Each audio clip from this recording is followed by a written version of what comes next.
So I want to answer one question. Why is Star Wars Galaxies the best and worst MMO ever made? Sounds a bit weird, right? But it's so true. By today's standards, when we think of an MMO, it needs a few things to be successful. Good PvE, which includes the general leveling system. Good PvP for both casual and competitive play. And some form of crafting system. It doesn't matter what else you tack onto games outside of this, like mounts, achievement systems, daily grinds, solo player story missions, forms of quick travel, player housing, which I love by the way, action combat versus conventional tab target, or anything else that you can think of. All of these smaller gameplay aspects are still built around the three pillars, which are PvE, PvP and crafting. You want big outdoor raids? Oh yeah, that's definitely PvE. PvE system. Do you want arenas or even mounted player combat? That would go in the PvP system. Want player housing? That in most cases strangely falls under the crafting pillar, because what is a house if you don't have either a crafting profession to make the house or to sell your decorations and furniture for your house? When we... That was my bit. I meant to say the craft... I don't know what his problem is. When we think of PvE, now you instantly think of instance raids, small instance dungeons, or maybe even world bosses. It's almost expected from any game that launches nowadays that it's got these things. The thing is, with Star Wars Galaxies, it was actually there right from the start, but very few people got to experience it because you was thrown into a massive open world with little to no explanation on what to do or how to do it. When we think of what was or is, if you're still playing Star Wars Galaxies, PvE, it was nicely done because... wait, let's come back to this and we'll talk about PvE in detail once you know all the other systems first. To say the game was popular for a very short space of time, in the grand scheme of things, it still went through many changes. I'll be speaking about Star Wars Galaxies for its first 6 months or so of launch. This is where to unlock Jedi you had to master each profession until it eventually, you just became Force sensitive, it just happened. In this timescale there was also the introduction of Holocrons, which basically were world drops which could be bought, sold and traded, which would tell you which profession to master. It took around 5 master professions which were basically set in stone from the second you created your character. Although you wouldn't know what they are, obviously, to actually unlock your Force-sensitive slot. So, let's say you use 4 separate Holocrons. The first told you to become Master Swordsman, the next told you to become Master Weaponsmith, then Master Dancer, and so on and so forth, until the final Holocron you use will go silent. Much like I wish the guy on the screen would. Now you have to master random professions until you eventually strike gold and unlock your Jedi. It's important you understand this from the start of the video because, let's be honest, you would be clueless if you just started your character, and the price of the Holocrons would seem so out of reach to begin with, it would drive you to play the game for hundreds and hundreds of hours. Is this not the job of a successful MMO? Giving you reason to log in and stay in. In this iteration of Star Wars Galaxies, it was at its prime, in my opinion. You never wanted to be outside of Galaxies because every minute off was a minute you could be working on a profession. Another beautiful thing about Galaxies, which you wouldn't know from the start, is macros. And actually you could use macros to play the game pretty much without being at your computer. This was especially useful when you had next to no combat skills. We'll come back to macros when you understand the general gameplay. But to begin with, on the character selection screen you could be a human, a Wookiee, a Twi'lek, amongst other things. The customization was pretty pants, to be honest. But what do you expect from a game that launched almost 20 years ago? Every character you created pretty much had the same facial structure, which is a bit strange. Next, you'd be dumped into a massive sandbox game with multiple planets you'll definitely recognise from the movies or TV series, or even read about in the books. I've been playing a fair bit on SWG Emu, which is a fan project to keep the game alive, and you select a planet from the start. But going off my extremely hazy memory from back in the day, I was sure you was dumped onto Rory to begin with, but, and it's a big but, I genuinely can't state that as a fact, even after researching online. The main thing here is you're dumped on this planet with basically no guidance, no gear, no credits, and only a novice box in a profession that you selected. Lonely, cold, afraid, and probably about to die 100 times before you realise how powerful buffs are. And if you started on day 1 before there were any master dancers, musicians, or master doctors, then oh my god, do I feel your pain. Is it me, or is this a great segue into professions? When creating your character, you choose between brawler, marksman, entertainer, artisan, or medic. All of them have very different uses. Some are purely for buffing, some are purely for crafting, and obviously you have those specifically for combat. The thing I loved, you genuinely could play this game for hours on end without ever needing to kill anything. Crafting was a full-time job. Doctors would be AFK using macros buffing in main cities. Cantinas, specifically, like places like Theed on Naboo, would have dancers or entertainers just playing their instruments 24 hours a day to give you your mind buff so you wouldn't go oom in 2 casts, which would happen. You'd get a total of 250 skill points to distribute among the trees in literally any setup you would like. Want to be a dancer who's a master in pistols? You could do this. You want to be a master weaponsmith who's also a master swordsman? You could do this. Did you want to be a bounty hunter, master bounty hunter out hunting Jedi who's also a master commando to set your foes on fire? No, you couldn't do this. So just because you can master 2 professions and maybe even 3 in some cases, others have higher requirements. Each novice profession costs 15 of your 250 points to learn. Then each tree is split into 4 trees of 4, with the master being a single box at the top. In order, from bottom to top, each skill point goes 2 points, 3 points, 4 points in cost. So, of the master professions like swordsman, pikeman, terrakazi, they only require a single tree in what I'll call a novice tree, which is brawler, to actually be able to get access to your master, let's say swordsman. Others require a master of that base profession, so maybe master marksman, and bounty hunter's one of those. It requires master marksman and also a full line in scout. You can see how this one profession to master will require a ton of points in comparison to something else like swordsman. How you built your character really was your choice, and whilst there were some builds better than others for certain types of content, such as soloing hard elites was made easier as a swordsman doctor, or PvP as a defense stacked fencer, or terrakazi was great as well. Killing Jedi as a bounty hunter terrakazi was OP, and even combat medic rifleman as an all-rounder, it could solo big elites and dominate in PvP. But if you took your crafting seriously but still wanted to be able to run missions, you could go pistolier and weaponsmith, for example. So you have the combat utility, but everything you need to keep your shop stocked up. Even he knows that it's a perfect segue into what? Crafting?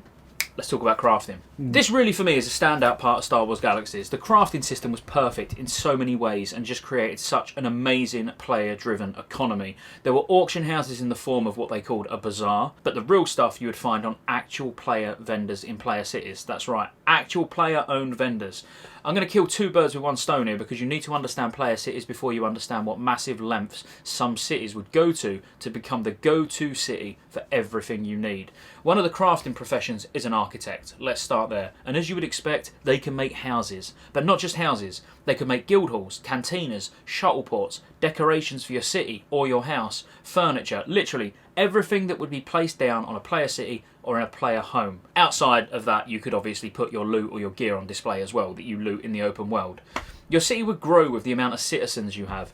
You would hold votes each week in the city hall for who would become mayor. The mayor could grant zoning rights for new citizens to put their house down. So if you didn't want any Tom, Dick or Harry just placing their houses down willy-nilly, you would rely on zoning permissions to be granted to people to become a citizen of your player city or guild city. There were different types of city specializations as well, so you could have your city as a medical centre, a research facility, a manufacturing facility, and the list goes on, all giving different bonuses to certain things that happen in your city. So for example, as a crafter, you'd probably want to take up residence in a research facility because it gives 15% to experimentation when crafting, and this was very important to get critical successes with maximum experimentation points to make the best possible items. You'd also need to use one of few different types of crafting stations. Even these crafting stations had bonuses, so you'd want to be in the best city with the best crafting stations, and preferably the best player-ran mall or shopping outlet.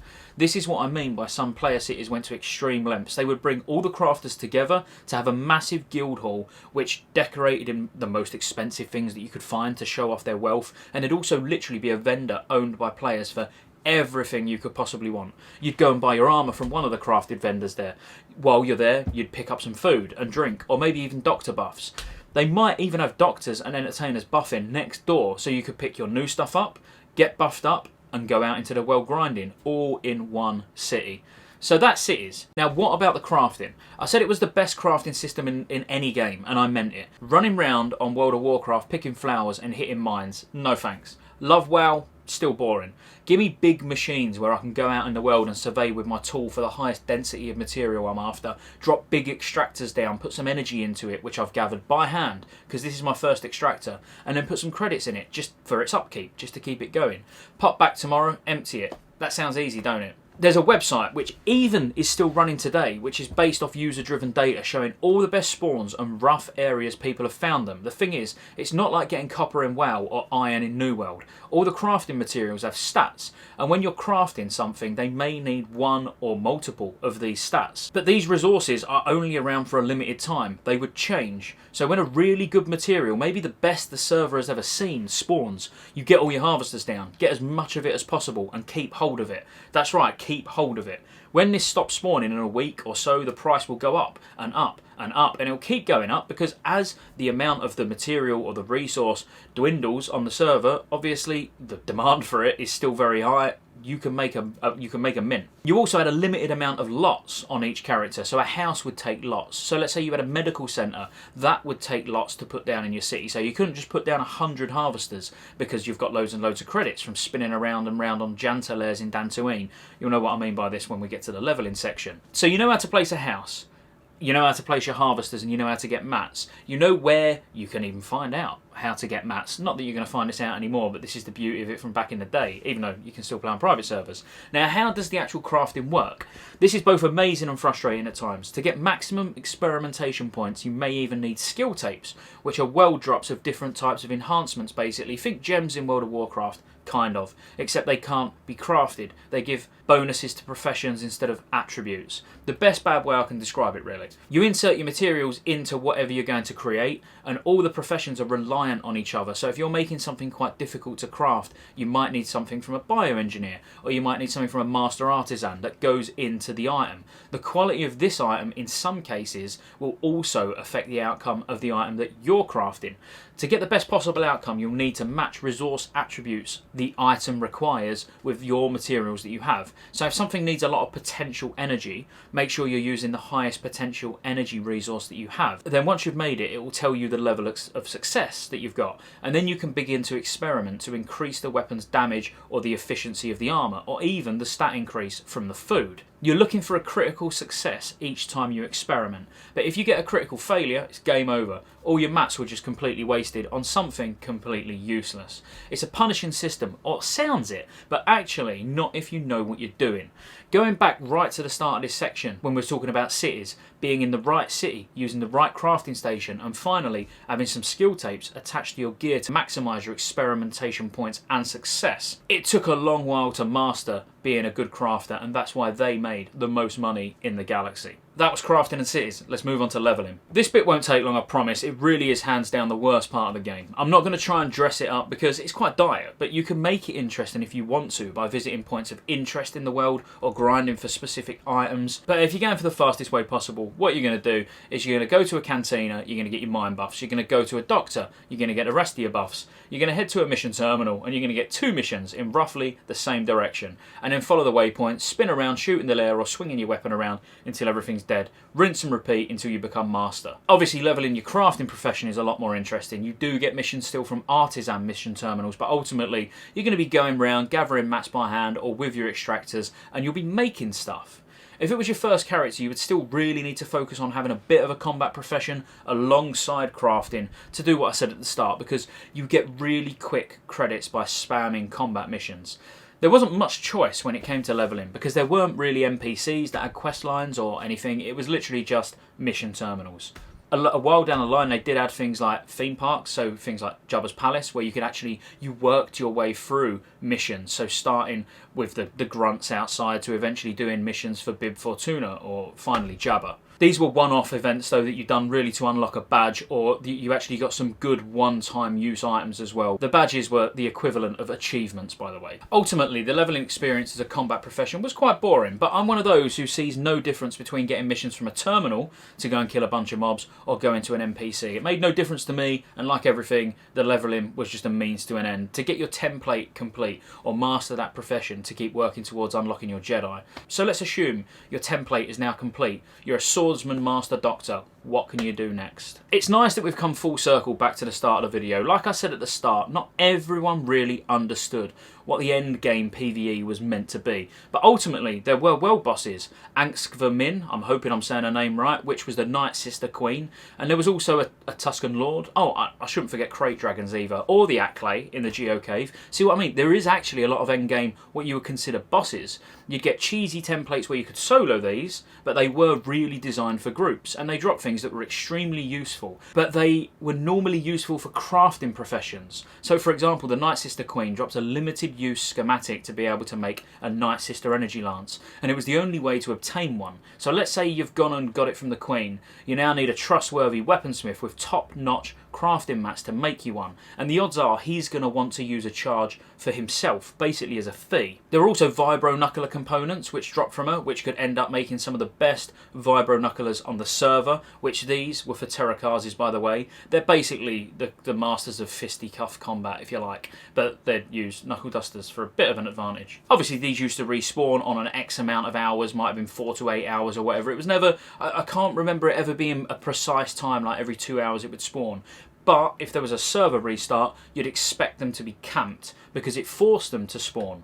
I remember fondly running from one side of the galaxy to the other and logging out next to the Night Sister Queen quickly before a server restart was about to happen. There was additional PvE content in the form of instances added over the years in places such as the Corellian Corvette, but I really want to keep this video in the game's original state before too much was added, too much that changed the game drastically. You'd also get friends together to go out farming crate dragons, which drop pearls for lightsabers, among other things. Even rancor farming, which you would normally do solo, but in a party it'd speed up and maximise the amount of missions that you could go out and do in a circuit. For combat medic supplies actually is quite a memorable one from rancors. Even mats for weaponsmith as well.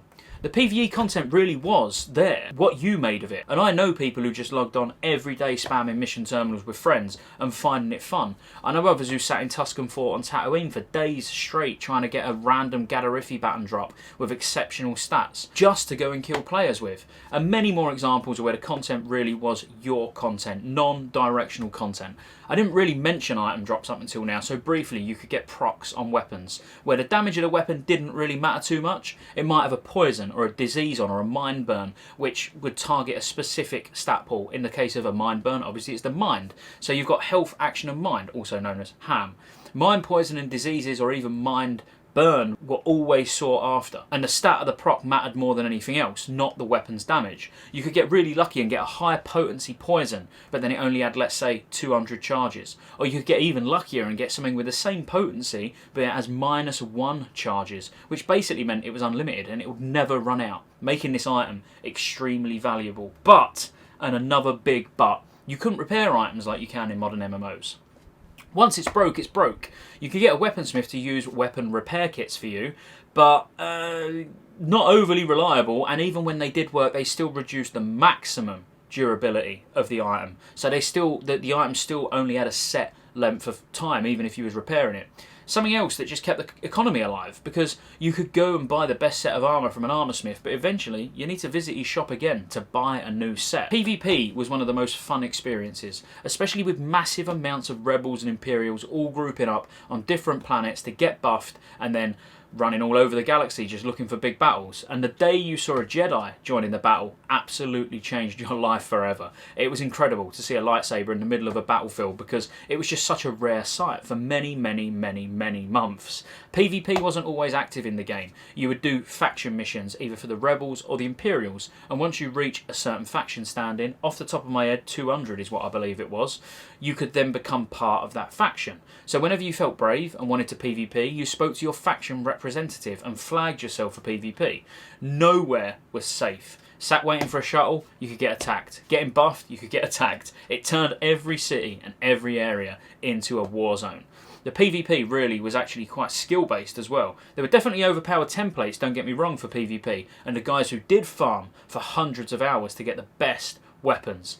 They definitely had an advantage, but communication was king, and focusing down individual mine pools to dispatch enemies quickly really did make or break a fight. There genuinely is so much more I could say about Star Wars Galaxies, but ultimately it was the best MMO and always will be for me. But I also said it's the worst. It became the worst when they tried to rival World of Warcraft's success by changing the game completely. From sandbox to, well, here you go guys, create a Jedi, create a smuggler. It's still a sandbox, but you know, there's no more freedom when it comes to professions. Go get a quest, go complete it, get a follow-up. Yeah, they basically did what every MMO does now. And I truly believe if someone picked up OG SWG and remastered it, it would be a success even today. If you stayed all the way until the end, be sure to subscribe and like the video if you learned something or enjoyed the video in any way. And I'll see you on the next one.